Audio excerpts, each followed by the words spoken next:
Sports तक को subscribe करना बिल्कुल ना भूलें। आप हमें फेसबुक, इंस्टाग्राम और ट्विटर पर भी फॉलो कर सकते हैं। और हाँ, हाउसएट ऐप को भी डाउनलोड करना बिल्कुल मत भूलिएगा, क्योंकि वहाँ लेजेंड्स को हराकर आप जीत सकते हैं 2 गुना कैश। दोस्तों बहुत बहुत स्वागत है मॉर्निंग अपडेट में। मैं शाजिया अब्बास आपके सामने हाजिर हूँ मॉर्निंग की सारी खबरें लेकर, और शुरुआत करेंगे कल के एक बहुत ही इंटरेस्टिंग मैच को लेकर। दिल्ली कैपिटल्स और सीएसके, जितना हमने सोचा था कि इंटरेस्टिंग होगा मैच, लेकिन उतना हो नहीं पाया, लेकिन आखिरी ओवर तक मैच जरूर गया।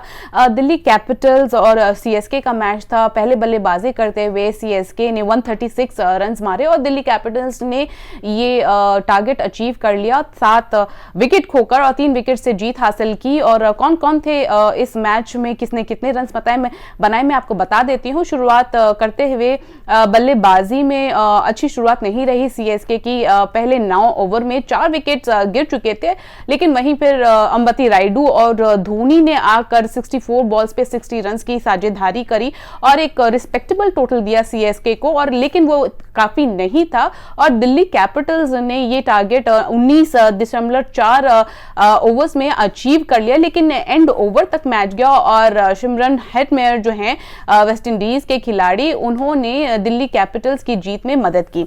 मैं बता देती हूँ इस मैच के बाद दिल्ली के कप्तान जो हैं ऋषभ पंत, उन्होंने क्या कहा। उनसे पूछा गया कि क्या ये जीत एक अच्छा तोहफा है आपके जन्मदिन के लिए। कल ऋषभ पंत 24 वर्ष के हो गए थे, तो उन्होंने कहा नहीं, ये मेरे जन्मदिन का तोहफा नहीं है, और कहा कि एक टफ फॉट मैच था टीम के लिए और टीम की अच्छी प्रदर्शन की तारीफ कर दी है। कहा कि हमने अपने आप के लिए ये सिचुएशंस बहुत ही टफ कर ली थी, और लेकिन अगर जीत मिलती है टीम के लिए तो सारी चीजें अच्छी होती हैं। और उनसे ये भी पूछा गया कि क्या अश्विन को हेटमेयर और अक्षर पटेल से पहले आपने भेजने का क्यों डिसीजन लिया। तो उन्होंने कहा एक राइट लेफ्ट कॉम्बिनेशन के साथ जाना था और ये डिसीजन इसलिए लिया गया।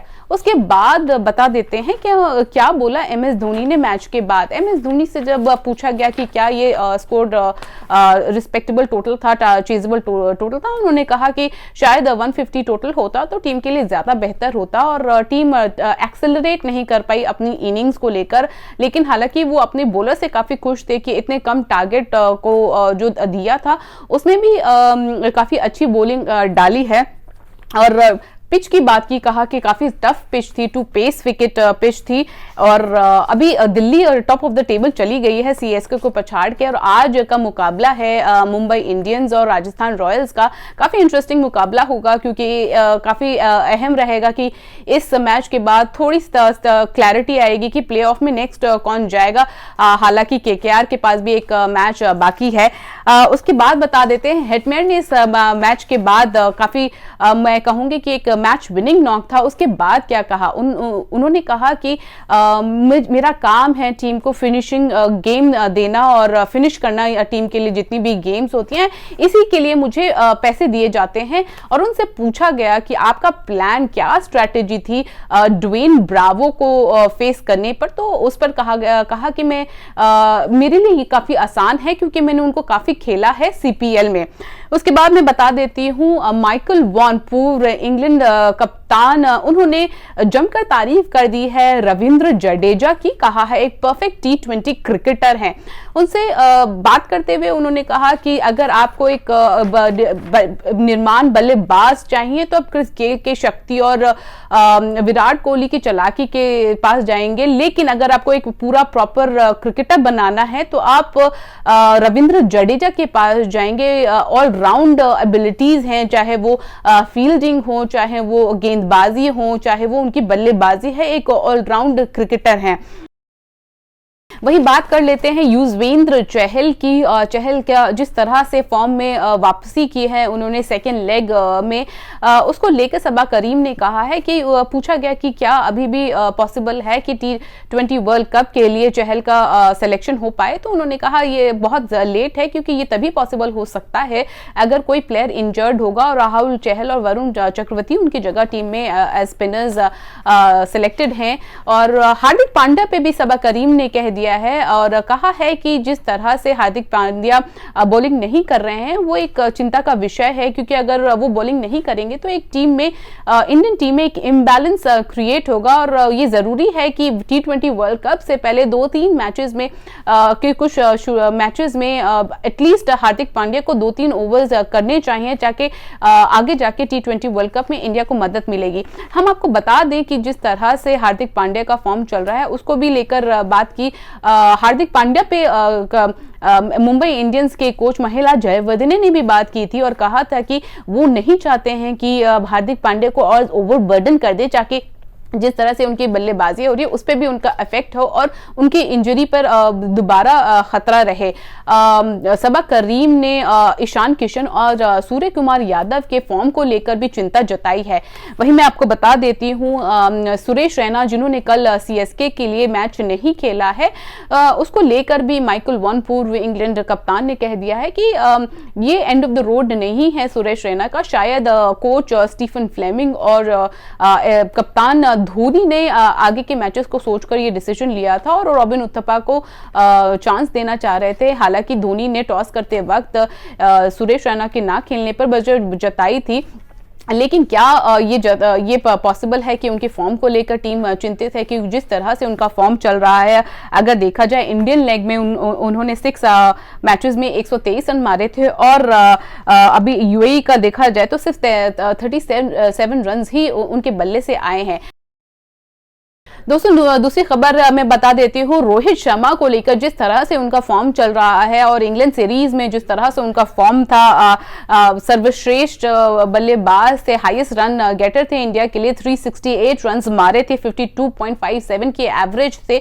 तो उनसे पीटीआई के रिपोर्ट में उनसे जब एक इंटरव्यू में पूछा गया कि क्या ये आपका बेस्ट है, तो उन्होंने कहा नहीं ये मेरा बेस्ट सीरीज नहीं है, मेरा बेस्ट अभी आना बाकी है। और उनसे जब ये पूछा गया कि जो मैनचेस्टर टेस्ट है उसके बारे में बात की गई, जिस तरह से मैनचेस्टर टेस्ट कॉल ऑफ कर दिया था कोविड की वजह से, तो उन्होंने कहा कि मेरे माइंड में मुझे यही लगता है कि इंडिया अभी भी ये 2-1 से सीरीज जीत चुकी है। वहीं आज मैं बता देती हूँ आज का मैच मुंबई इंडियंस और राजस्थान रॉयल्स के बीच में है और काफी अहम मुकाबला रहेगा कि इस मैच के बाद थोड़ी सी स्थिति हमें और ज्यादा क्लैरिटी मिलेगी स्थिति में कि कौन टीम प्लेऑफ के आगे बढ़ रही है। कि कलकत्ता नाइट राइडर्स के भी मैचेस बाकी हैं, तो इस मैच के बाद आपको पता चलेगा कि कौन सी चौथी टीम होगी प्लेऑफ जाने के लिए और उससे क्लोज पहुंचने के लिए। दोस्तों अगर आपने हाउसएट में अपनी टीम नहीं बनाई है तो आप बहुत बड़ी गलती कर रहे हैं। 100% मनी बैक यहाँ दिखा रहा है, आप अपनी टीम जाके हाउसएट पे बनाइए और खूब सारे ढेर सारे प्राइजेस जीतिए। वहीं मैं दूसरी और खबरें बता देती हूँ। T20 वर्ल्ड कप 24 अक्टूबर, जी हाँ 24 अक्टूबर को इंडिया पाकिस्तान का महायुद्ध होने वाला है और उस मैच को लेकर फैंस काफी एक्साइटेड हैं। जहां आईसीसी ने फैंस की एंट्री अलाउ कर दी है T20 वर्ल्ड कप में, वहीं कल संडे को T20 world cup India Pakistan match के टिकट की बिक्री शुरू हुई और लेकिन महज एक घंटे के अंदर सारी टिकट्स बिक चुकी थी। और दूसरी खबर मैं ये बता देती हूँ, कल जिस तरह से मैंने बताया पंत अपना 24वां जन्मदिन मना रहे थे और युवराज सिंह का एक नया अंदाज था पंत को विश करने का और अपने पोस्ट में युवराज सिंह ने पंत को इंडिया का फ्यूचर कप्तान भी बता दिया है।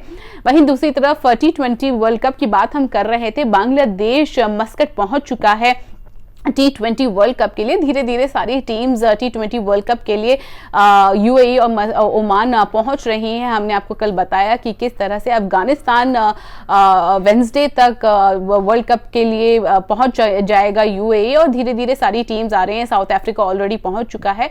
और आज मैं आपको दोबारा बता देती हूँ, आज का मुकाबला मुंबई इंडियंस और राजस्थान रॉयल्स के बीच में है और अगर आपने अपनी टीम हाउसएट ऐप पे नहीं बनाई है तो जाइए बनाइए और मौका पाइए ढेर सारे प्राइजेस पाने का। दोस्तों अगर आपको ये वीडियो पसंद आई है तो इसे लाइक करें, शेयर करें, सब्सक्राइब करें और नोटिफिकेशन की घंटी बजाना मत भूलें। स्पोर्ट्स तक को सब्सक्राइब करना बिल्कुल ना भूलें। आप हमें फेसबुक, इंस्टाग्राम और ट्विटर पर भी फॉलो कर सकते हैं। और हाँ, हाउसएट ऐप को भी डाउनलोड करना बिल्कुल मत भूलिएगा, क्योंकि वहाँ लेजेंड्स को हराकर आप जीत सकते हैं 2 गुना कैश।